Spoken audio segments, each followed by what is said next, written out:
What's good? It's your boy Jay. That's me. Let's discuss Smackdown from February the 16th, 2024. A pretty solid show for the most part. Very, very solid show. Fun show. Logan Paul being in action was great. That was tremendous. So I love that. So we kicked the show off with clips of The Rock arriving to the arena earlier on in the day. So then this leads us into our first match of the night. It's a Elimination Chamber qualifier. Kevin Owens versus Dominic Mysterio. Kevin Owens defeats Dirty Dom with the pop-up powerbomb.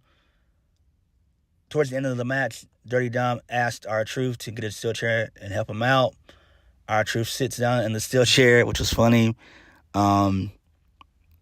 And so this allows for Kevin Owens to win via a super kick into a pop-up powerbomb for the 1-2-3. So Kevin Owens wins. Post-match, R-Truth stands up and applauds. He gets in the ring. He shakes Kevin's hands and then he dips out. So that's pretty cool there. I do like that. Although I'm not a fan of KO. He's boring as fuck, but, you know, I already knew KO was going to win anyway. Moving on. So we go backstage to Kayla Braxton, who is having a backstage interview with Drew McIntyre.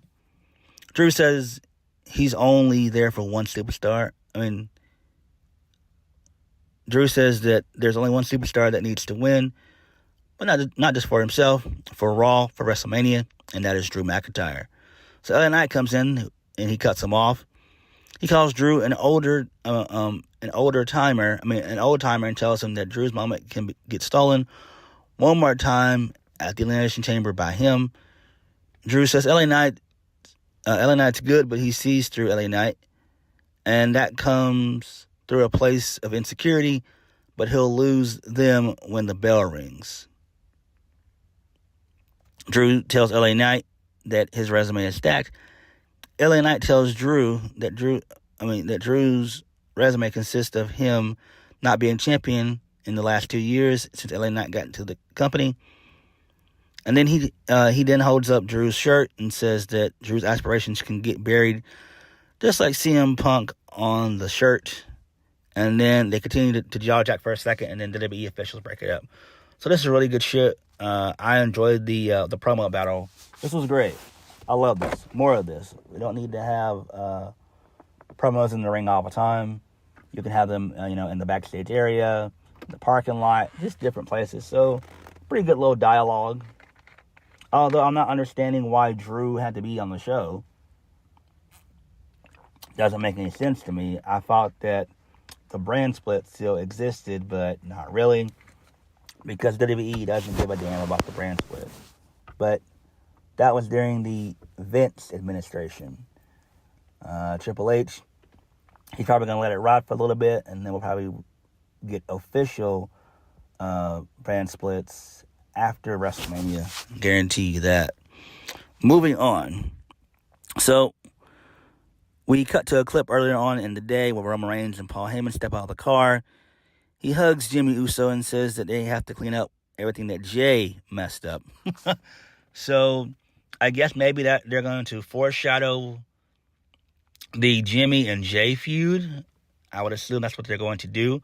And I would assume that on Raw this coming Monday, that Jimmy's probably going to cost Jay the title, the IC title, on Monday. So that's probably how they're going to start their WrestleMania feud.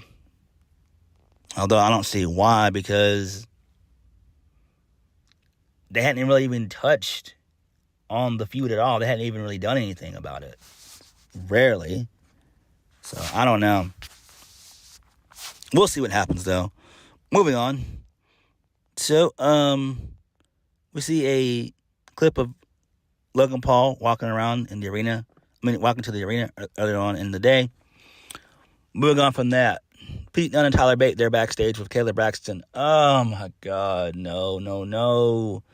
Pete Dunne tells her things are going great, and Last week is living proof of that. And all that's left to do is for them to slap the Judgment Day and walking out of the Elimination Chamber as tag team champions. Tyler Bate says they're due a new tag team name, and he mentions New Catch Republic. Oh my God. I'm like, what the fuck, man? Just keep it as British Strong Style. And I don't understand Triple H's infatuation with midgets. I just don't get it. Tyler Bate is okay. Pete Dunne is okay. But really and truthfully, I'm not a fan of these guys. I'm just not. Moving on. No, my bad. So, Dominic Mysterio, he comes in and he tells them that they can't beat any two members of the Judgment Day. And then Tyler Bate challenges him to a tag team match with R-Truth as a tag team partner next week. And then Dom tells him that R-Truth is not even in the Judgment Day, and he walks away. Okay, that's fine. Next, we get the women's Elimination Chamber qualifying match. Zelina Vega versus Tiffany Stratton. So, Tiffany Stratton gets the win via the PME, the prettiest moonsault ever. It's great. So, and then also, Legado, they try to get involved as well. So, they actually did get involved. And, basically, Zelina Vega was distracted by Elektra Lopez's fine ass. I'm like, damn, ooh wee. So that's how Tiffany was able to get the win there. It's fine. Moving on from that. AJ Styles is backstage. And in come the OC. And I immediately wanted to burn my television to the fucking ground. They tell AJ that he hasn't texted him. Carl Anderson says that AJ clearly forgot where he came from. AJ gets up in Carl Anderson's face and slams him. Both guys argue. And then Carl Anderson tells him to try it again, but AJ walks away. Why? Tell me why are the Good Brothers still employed with WWE? Just tell me. Can anybody tell me? Can anybody tell me why in the fuck are these two jack-off jobbers, why are they still employed with World Wrestling Entertainment? Why? Oh my God. Fuck. Moving on. So the Kabuki Warriors and Io Sky, they cut a pre-recorded promo talking about how it's Io's era and that how Io will embarrass Bayley at WrestleMania and that they're coming to hurt Dakota Kai. Next, Authors of Pain. They made their Smackdown debut for whatever reason against our boy Big Body Javi Bernal and Bo Morris. We haven't seen Big Body Javi in months. I thought that he may have got quietly released. I know he's probably doing some stuff on NXT Level Up, but he's not been used on the main show for a while. He's not been seen on NXT for a minute. I remember he was shooting with with Von Wagner, but that was like a couple months ago, I believe. Damn. So AFP get the win, which is weird. I'm shocked that Bobby Lashley and the Street Profits, they didn't get involved, which is weird. I don't understand Triple H's infatuation of moving stories along slowly. I don't understand that. I really don't. Like, I'm shocked that Karrion Kross didn't get involved in Bobby Lashley's match last week. I just don't get it. Aren't these guys feuding? They need to be doing stuff. They need to be costing each other matches, attacking each other in the backstage area, the parking lot, somewhere. If they're feuding, if two teams are feuding, then we need to see them feud every single week. It's common sense. I don't understand why Triple H doesn't understand that. I don't. Like, immediately after the match was over, Bobby Lashley and the Street Profits, they sure came out and attacked ALP and Karrion Kross. I mean, that's common sense. They should have attacked the Final Testament. I mean, if you're still going to, push that feud, unless they're going to have the Final Testament show up at the Chamber and cost Bobby Lashley. I mean, I don't know, but I mean, why would you do that? Why would you drive why would you fly? I think it's like a 10 to 15 hour flight. So why would you fly that far just to put Karrion Kross on? I mean, just to put Karrion Kross and AFP on the show. I don't fucking know. Moving on. So Byron Saxton is backstage with Logan Paul. Logan Paul tells Byron Saxton that tonight is his first ever live televised match, and he welcomes everyone. He tells them to get on X and get a hashtag Thank You Logan going because they'll see him knock out The Miz tonight. And he says, Logan says that he's the only champion in the qualifying match, and that he'll go to Australia and rematch Seth Rollins at WrestleMania. And then he'll become WWE's double champ. It's not going to happen, though, Logan. This leads us into Logan Paul versus The Miz, the second Elimination Chamber qualifying match. Logan Paul gets the win via a modified skull-crushing finale, which was great. I love that. That was cool. That was really cool. Moving on. So, Nick Aldis is backstage with Bianca Belair, Liv Morgan, Bron Breakker, and Jade Cargill. So, he has SmackDown contracts, and in comes Tiffany Stratton. She asks Liv and Bianca who she pins first. Jade tells Tiffany that she knows that they're not doing this during her big business meeting. And Nick Aldis tells Tiffany, Bianca, and Liv that now is not the time. Okay. This is interesting. Very, very interesting. Again, what do you do with Jade Cargill, though? What's her WrestleMania plan? And what's her plan for WrestleMania? Like, we need something for her to do. We really, really do. Moving on. So, Paul Heyman is shown speaking with Grayson Waller outside of the Bloodline's locker room for whatever reason. I have no idea why. Where's Austin Theory? Where is he at? I have no idea. Triple H, do better, bro. Do better. Moving on. Naomi, she's finally back. She had her SmackDown debut against Alba Fire, the second women's Elimination Chamber qualifying match. So Naomi gets the win via the Starstruck submission. This is fine, I guess. What do you do with Isla Dawn and Alba Fire going forward? I have no idea. So why would you trot them out like this? I don't understand. Again, if you don't have any plans for them on SmackDown or Raw, send them back to NXT.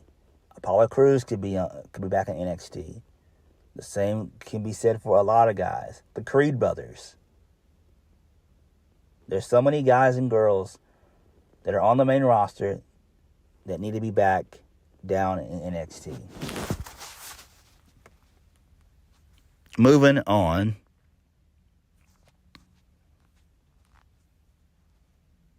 So Bayley's walking backstage, and Dakota Kai, she stops her. Dakota Kai tells Bayley that Damage Control will go after her. Bayley tells Dakota Kai that she appreciates what she did last week, but this has been going on for months, and she doesn't know who to trust. So then Dakota apologizes, and Bayley tells her she can't do this right now, and then walks away. Okay, that's fine, but we all know that Dakota's lying through her teeth, and that she will turn on Bayley. It's common sense. So again, who helps out Bayley in this damage control feud? Who helps her out? You can mention Naomi, but who else would, help Bayley out? Who else? Who would be that third woman? But Charlotte Flair is injured still, so she's going to be out of the equation for a minute. So who steps in? I have no idea. I can't think of anything right now. I can't. I don't know, because Sasha's going to AEW, so she definitely can't help her. So it is what it is on that one. I don't know. They'll figure something out, I guess. Moving on. So Nick Aldis, he's on the ramp, and he welcomes SmackDown's newest signing, Bron Breakker, who comes out to a great reaction. And he signs the SmackDown contract. And this is great. I absolutely love this. When the Bloodline storyline is over and done with, Bron Breakker will be the new Paul Heyman guy. And I cannot fucking wait. I see big things for Bron Breakker. Bron Breakker is going to be a star. Bron Breakker is going to be a fucking star. And I'm here for it. This was tremendous. But what doesn't make sense is why in the fuck did he defeat Tony D and Stacks on NXT? That's what I don't get. Bron Breakker and Baron Corbin should have put over Tony D and Stacks. I don't get it. I don't know. Maybe they might get a rematch at Roadblock, and then that's when the family get the tag titles back. So that's what they might be doing. So that's fine. So it kind of does make sense, though. Moving on. So we cut backstage and we see the Bloodline walking towards the ring. So, main event segment of the evening. So Roman comes out with Paul Heyman, Jimmy Uso, and Solo Sikoa. They're standing in the ring. Paul Heyman gives Roman the mic. Roman tells the crowd to acknowledge him. He asks if he can be honest with everybody. And the people of Utah, says the people of Utah, they're idiots. They boo Roman. Roman says he's not individually. He says not individually, but when they all get together, they're dumb.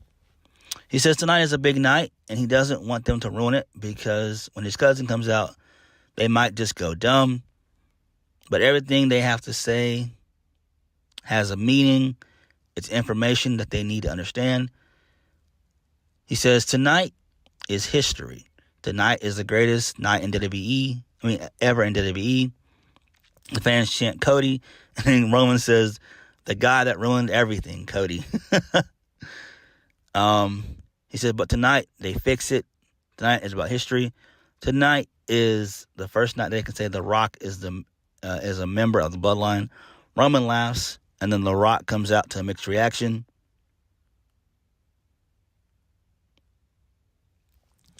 So The Rock comes out to a mixed reaction, which was great.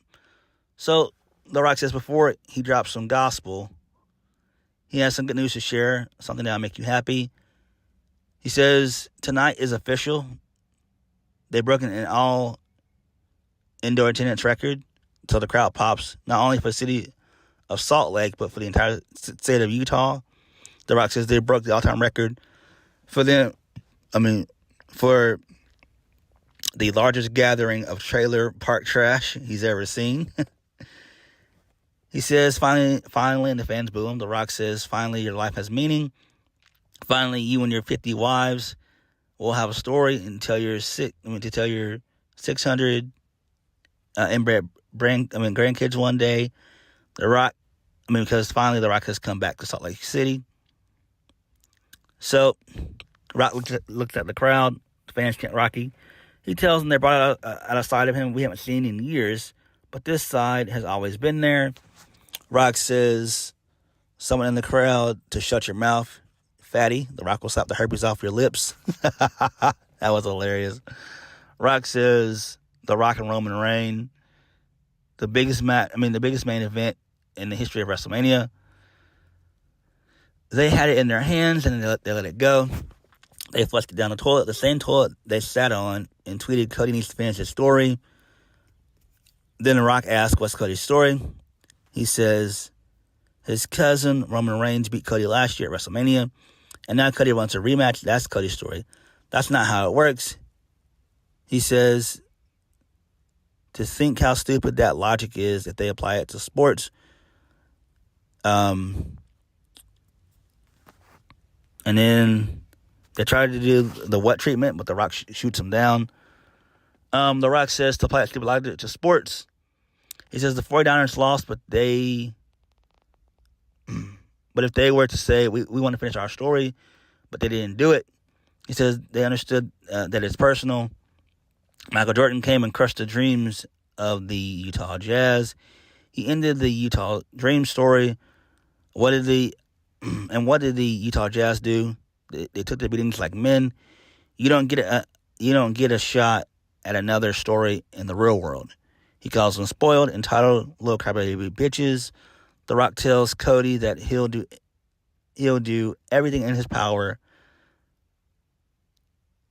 That Cody walks out of WrestleMania a loser. He says Cody's story is just ending, and the Bloodline story is just beginning. The Rock says, if you smell, but he tells the crowd to shut up, and he says, if you smell what the Bloodline is cooking, and then they all do the Bloodline pose, and then SmackDown goes off the air. Tremendous. Absolutely tremendous. I loved it. This was a great promo by The Rock. Heel Rock being back kicks major ass. This is great. This is all setting up for the tag match involving The Rock and Roman versus Cody and Seth. So this is going to be tremendous. Really, really good shit here. This was great. I love this. The Rock joining the Bloodline, perfect. The Rock probably will cost Roman Reigns the title at WrestleMania and screw him over so that way Roman can become a babyface, and they'll continue the feud up to WrestleMania 41, which will be the heel Rock versus babyface Roman, which should be tremendous. So I can't wait for this. This is great. This is great. So SmackDown was okay for the most part. Logan Paul being in action was great. That was good. The Rock did his thing. That was great. So, what did you guys think? Like, comment, and subscribe. I'll catch you guys later. Peace.